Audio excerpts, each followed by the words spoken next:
guys, welcome back to the Gloria and Jan's YouTube channel. I'm Gloria.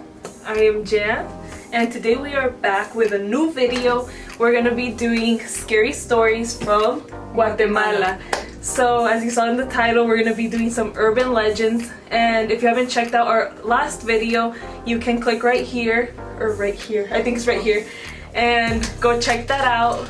So yeah, let's get right into the video. So the first one is actually called La Tatuana. Yeah.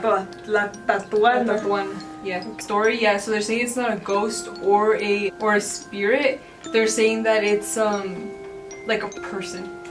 Like so. Oh, like a literal like person. A person. Yeah. So they say that it's from Antigua, Guatemala. So they're saying like ancient Guatemala, and that's sort of like what they're basing this person from. Like so, she's during that era, I guess you could say. So from Guatemala, but back yeah, then. La Tatuana.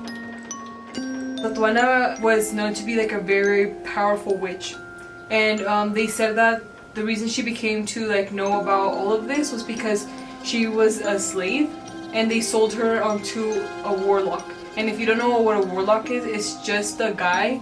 It's a man that does witchcraft and like rituals. So rather than calling it a witch, they'd be called a warlock. So she wasn't a witch until meeting this man. Yeah, meeting this man. Because this man ended up teaching her like dark magic and all of that. Shazam, you know, whatever. And they said that on her arm, I don't know where on her arm, but on her arm, he ended up putting a little boat.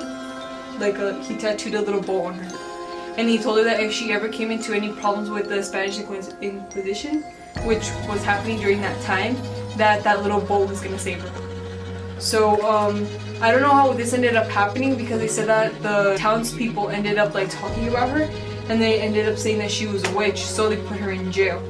And when they put her in jail, they said that she became very crazy and delusional, like she just lost her head, you know, like she lost her head. And they said that while she was in there, that she asked if she could have a piece of coal, candles, and a white roses to be delivered to herself. And they said that with that, she ended up making a little altar. And she ended up with the pole, she ended up drawing the little boat that she had on her arm on the wall. And they say that she did like a prayer to it. Flashback to the... La Maltos. Yeah. That's what I was thinking too. La Maltos is from Mexico. If you guys haven't checked out that video, you guys can go and check it out. But it's very similar to La Maltos. You know, just at this time she's a slave and the other one wasn't a slave. The other one was actually high in society. And she was an actual witch killing people. No, but she's a witch too because she would do dark magic. Yeah, but La Maltos was killing people with her black magic. Yeah. And that's why she got arrested, because they were like, you're a witch and you're killing people. So they said that the reason she asked for all this stuff was because it was during the a few days before they were gonna execute her. So that's what she did. They said she did a little prayer on top of her little altar and whatever, and they said that she ended up getting her little boat and just disappeared. Wait, so a boat appeared? No, she like jumped into the boat. Into like... what? Yeah, that's what I don't understand that either. So they said she drew it with coal.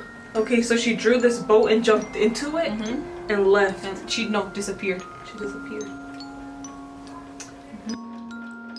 That's a weird one. There's no explanation what happened to her.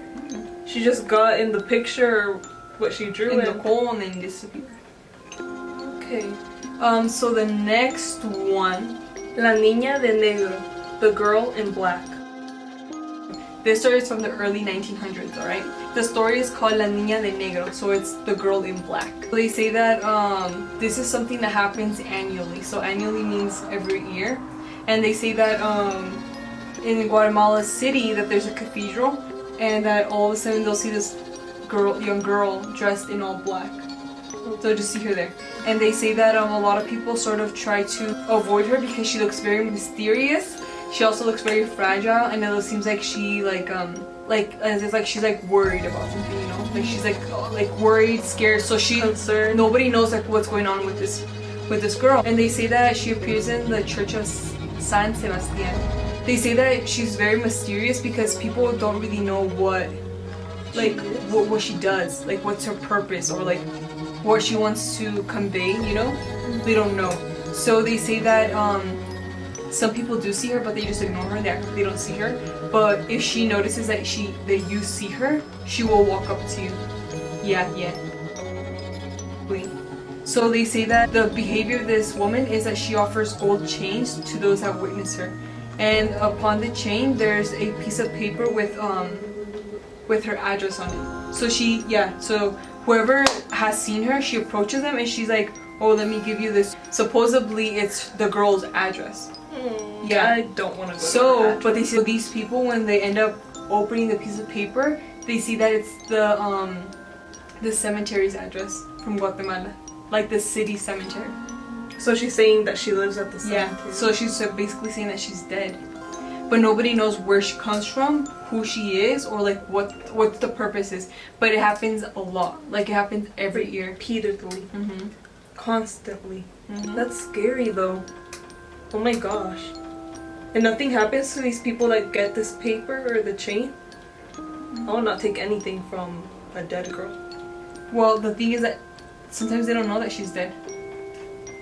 She's just a mysterious girl in black. Because nobody knows where she appears from. Like, they'll just see her probably like randomly like across the corner or something. Like, you don't know.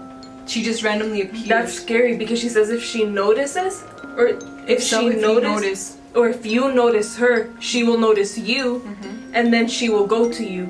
But that's scary. So what about if she's like walking over there and you notice her and then she appears in front of you like... Well, the thing is that some people act as if they don't see her just because they don't want to interact with somebody. Or does she have to, or do you have to make that like awkward eye contact with her? You know, when someone catches you like looking their direction and you both make eye contact and you're like... So I'm like, do you have to make eye contact with her, or do you just have to acknowledge her and then she'll be like... Who knows, but it seems like nothing happens to them. That's why she's so mysterious. That's why nobody knows, because nobody. Like, what exactly is your point? What's her point? Like, what is she doing? Like, are you just trying to terrorize us? Like, why are you doing this? Why? So the next story is El Sombrerón. In English, it's the man with the big hat. So this story of El Sombrerón is of a man. They say he wears black and he wears boots. He has a thick belt on and he wears a huge hat. So they say that this hat is really huge, that he usually covers his face so you can't see him very well. So maybe if he like goes down a little bit, you can't see his face anymore. You know what I mean? It's huge. Yeah.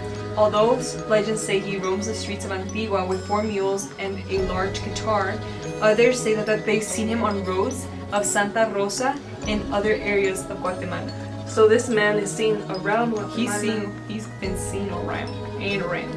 People who believe in him claim that he targets young women with long hair by playing his guitar. So he plays his guitar so he can like captivate their hearts. Like that's what you know. So supposedly they say that if you hear him, like you'll fall in love with him.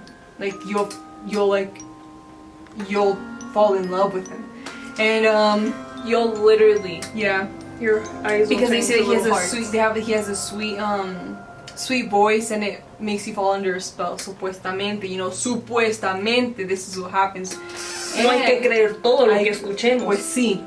Yes. A mí no me va a enamorar uno tocando la guitarrita. No. Eso no me enamora a mí.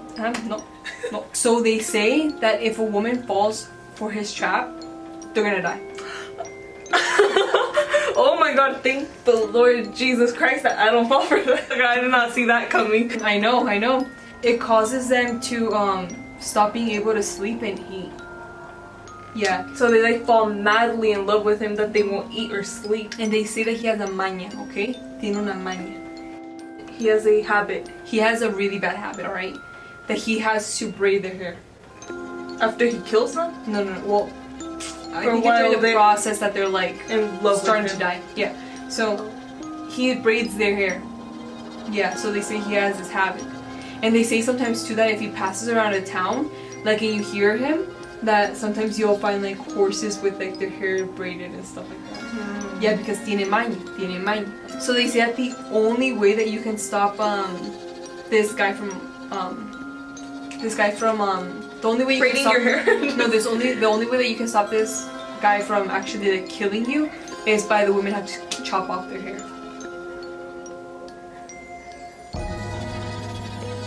Yeah. All you long hair ladies, you gotta chop it off. That's horrible. Yeah, that's the only way. La única salida. Y esto fue Caso Cerrado. Colorín Colorado. Ya terminado. Colorín colorado, este cuento se ha acabado. No. No sé. Colorín colorado. Ustedes terminen la frase. That's what we're being the video, guys. I hope you guys liked it. Remember to like and subscribe, share, and like. I think I already said that. Comment down below if there is another story you guys want us to tell, or different countries, urban legends you guys want us to talk about. So this is an ongoing series. We like reading stories from Central America, scary urban legends. So if you guys have any countries that you guys want us to do next, please leave it down below in the comments. Yes, please subscribe down below. Yep. And until next time. Bye!